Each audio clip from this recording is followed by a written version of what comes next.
জমি সংক্রান্ত পুরনো বিরোধকে কেন্দ্র করে উত্তেজনা ছড়ল ডলুবাড়ি এলাকায়। এক পরিবারের বাড়িতে হামলা, গালিগালাজ ও মারধরের অভিযোগ উঠেছে শ্বশুর বাড়ির সদস্যদের বিরুদ্ধে। ইতিমধ্যে থানার দ্বারস্থ হয়েছেন আক্রান্ত পরিবার। ডলুবাড়ি এলাকার বাসিন্দা সুব্রত দেবরাত অভিযোগ করেন, জমি সংক্রান্ত দীর্ঘদিনের বিরোধের জেরে তার বাড়িতে হঠাৎ চড়াও হয় শ্বশুর বাড়ির লোকজন। অভিযোগ অনুযায়ী চম্পা দেবরাত এবং প্রিয়া দেবনাথ সহ কয়েকজন তার বাড়িতে এসে তার স্ত্রী ও মাকে গালিগালাজ করেন। এমনকি সকালে তার শাশুড়িকে মারধর করা হয়েছে বলেও অভিযোগ। পরিবারের দাবি, গত কয়েকদিন ধরেই এই ধরনের উত্তেজনা ও বাকবিতণ্ডা চলছিল। বাজারে তো এমনি বিকালে সবসময় যাই না বাড়ির থেকে, কালকে হঠাৎ করে বাড়িতে গেছি। আমি ঠিক কোনো কিছু জানি না। বিগত বহুত দিন ধরেই আমার শ্বশুর বাড়ির ভিতরে ঝামেলা চলতেছে জায়গা জমিন লইয়া। এটা আমি ঠিক বিষয়টা পুরোপুরি জানি না, কিতালিয়া দরবার টরবার।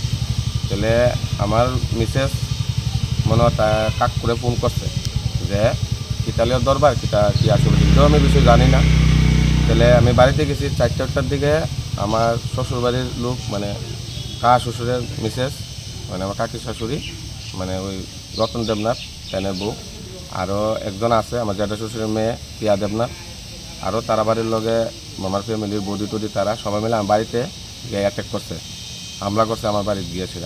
আমি এরা কোনো রকমে বুঝাই পারছি না, কিন্তু এরা খুবই বিশৃঙ্খলা ভাষা, মাত গায়ে ধমকি হুমকি এই ধরনের বিষয় দিছে। তাহলে এই কারণে আমি আজকে সকালবেলা, কারণ আমার বাড়িতে তো লোক নেই, আমার দুইটা ছোটো ছোটো ছেলে আছে, বউ একলাতে মা বয়স্ক লোক আছে। তাহলে বাড়িতে তো আমি থাকি না, কোনো কিছু যদি হয় তার জন্য আমি থানাতে আইছি। থানাতে আবার খবর পাইছি আজকে সকালবেলা আমার শাশুড়ি মারে এরা ফ্যামিলি লইয়া খুবই মারধর করছে, বিভিন্নভাবে মারধর করছে। তাইনেরও থানাতে এসে আমি আইছি, অনেক ম্যাডামরে হইয়া থানার ভিতরে একটা লেখা দিয়ে দিচ্ছি।